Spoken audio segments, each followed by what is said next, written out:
There's a storm building in America, not of thunder or rain, but of politics, power, and silence. The kind of storm that sweeps across headlines, whispers through government corridors, and rattles the foundations of freedom. This isn't just partisan noise. It's a coordinated breakdown of national security, public trust, and political accountability. It began quietly, a series of disconnected events, or so they seemed. A terrorist attack in Boulder, Colorado. A Chinese national caught sneaking a biological agent into the country. The Secret Service left exposed. But behind the scenes, something bigger was taking shape. According to national security expert Charles Marino, this isn't a random coincidence, it's a pattern. One he predicted years ago. In his book, Terrorists on the Border and in Our Country, he warned of a new kind of infiltration, where America's enemies no longer storm the gates, they walk through them. Invited by broken policy and buried by bureaucratic silence. The most chilling revelation?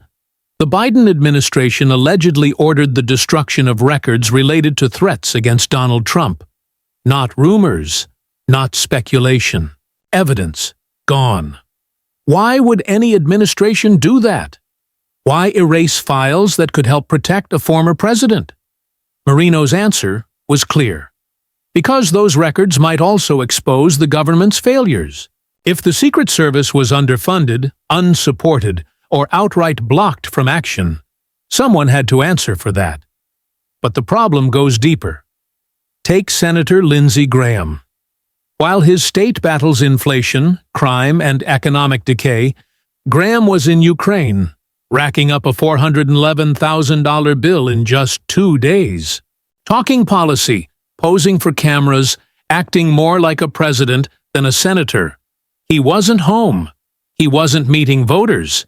He wasn't fixing the mess at the border. And back in South Carolina, constituents took notice. Marino, speaking from the ground, didn't mince words. "He's not a smart guy," he said bluntly. "We gave Ukraine billions, and he can't even get a hotel room comped. This isn't just about optics. It's about priorities. While China pushes biological threats, while terrorists exploit asylum loopholes, and while cartels run fentanyl across the Rio Grande, our elected officials are playing diplomat overseas. The border crisis is no longer a warning. It's a reality. And under Biden, it's become a disaster. Case in point.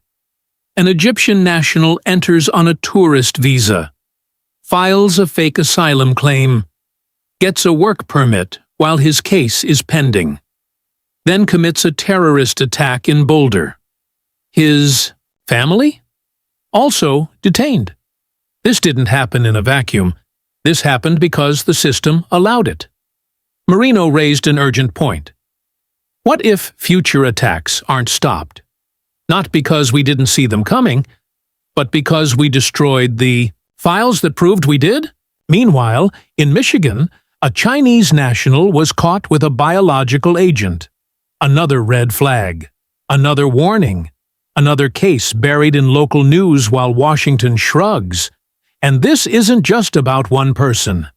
Marino warned of a 3,500% spike in middle-aged Chinese men entering the U.S. under Biden's watch.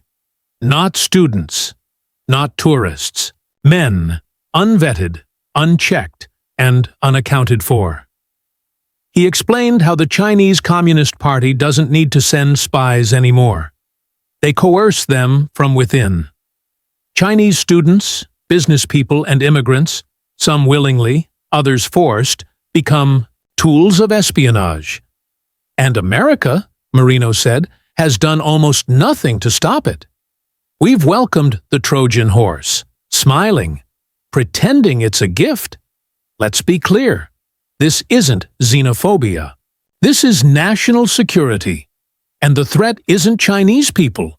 It's the Chinese government manipulating immigration systems, exploiting open borders, and taking advantage of American political naivety. Then there's the fentanyl crisis. Under Trump, Marino noted, crossings were down, enforcement was up, and cartels were scrambling. Under Biden, fentanyl deaths soared.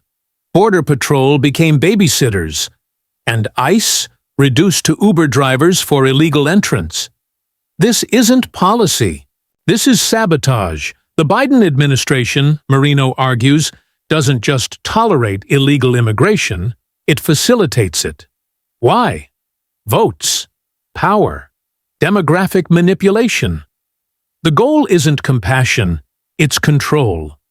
We've reached a point where sanctuary, cities openly defy federal law, where local officials block ICE from making arrests, where criminals find safe haven and law enforcement finds handcuffs, not for criminals, but for themselves. In Massachusetts alone, ICE arrested 1,500 priority targets with zero assistance from the state. Let that sink in. 500 criminals. No, help. Now, zoom out. Imagine the nationwide scale. Imagine the records destroyed, the files missing, the agents silenced. According to Marino, this is no accident. This is the plan. And Trump? Love him or hate him, Marino says his policies worked. In just 120 days, he reversed border trends, cut cartel profits, and restored national enforcement. He called out countries that didn't help. He held Mexico accountable. He treated cartels like terrorist organizations. More than that, he brought diplomacy into the equation. He didn't just build walls, he built leverage. And with it, he forced cooperation. Contrast that with Biden's approach. Dismantle enforcement, demonize ICE, and let Mayorkas turn DHS into a revolving door. America's enemies saw that and smiled.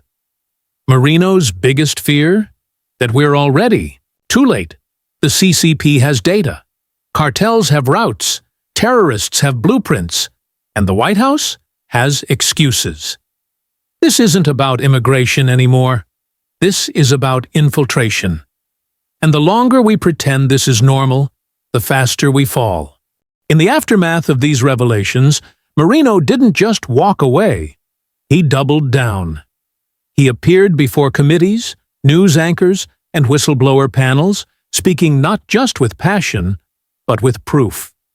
Each time he brought forward classified leaks, intercepted memos, and insider statements confirming what Americans had only suspected: that national failure wasn't accidental.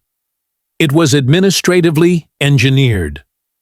Take the case of the missing DHS logs. Sensitive documents, once stored in encrypted archives, vanished. Gone without audit, without trace, and with zero explanation. Those logs didn't just track illegal entries. They held timestamps, transport routes, and agent locations. Losing them wasn't a mistake. It was equivalent to disabling a country's radar during an incoming attack. One source revealed that several of these deletions were timed right after internal warnings about potential sleeper cells operating near U.S. energy plants. When those records disappeared, so did the investigations. Agents who questioned it, transferred, demoted, or silenced. Then came the media blackout.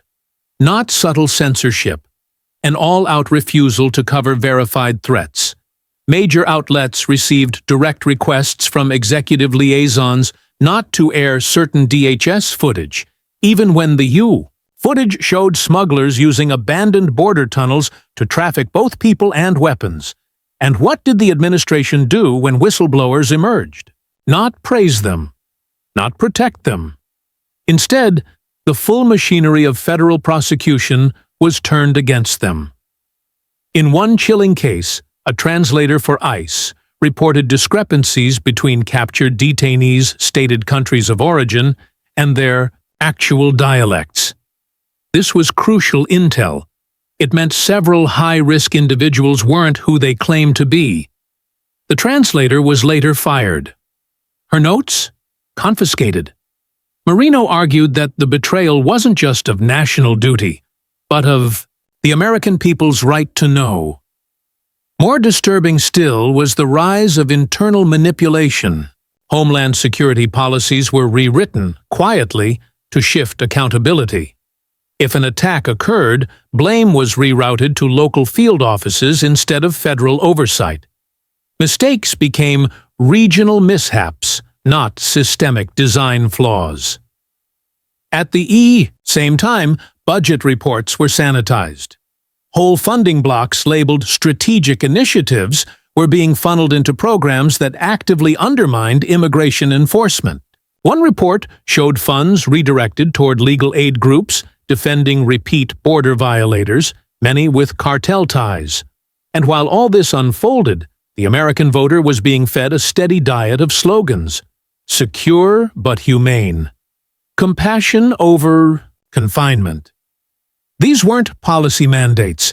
They were rhetorical bandages slapped over hemorrhaging breaches. Marino exposed another shocking reality: the rise in Chinese real estate purchases near U.S. military bases. Not citizens, not students, not cultural liaisons, shell companies, fronts, buying land, getting permits, setting up shop in silence. And if anyone questioned it, racism, xenophobia, paranoia. Labels used like shields, hiding very real threats beneath the armor of identity politics. He revealed satellite imagery showing discrete construction projects, remote storage facilities, high-fenced compounds springing up in key states like Texas, Arizona, and Idaho. Not military-grade threats, but intelligence footholds. The reaction from officials: shrugs and memos, no investigations, no legislation, because acknowledgement would require accountability.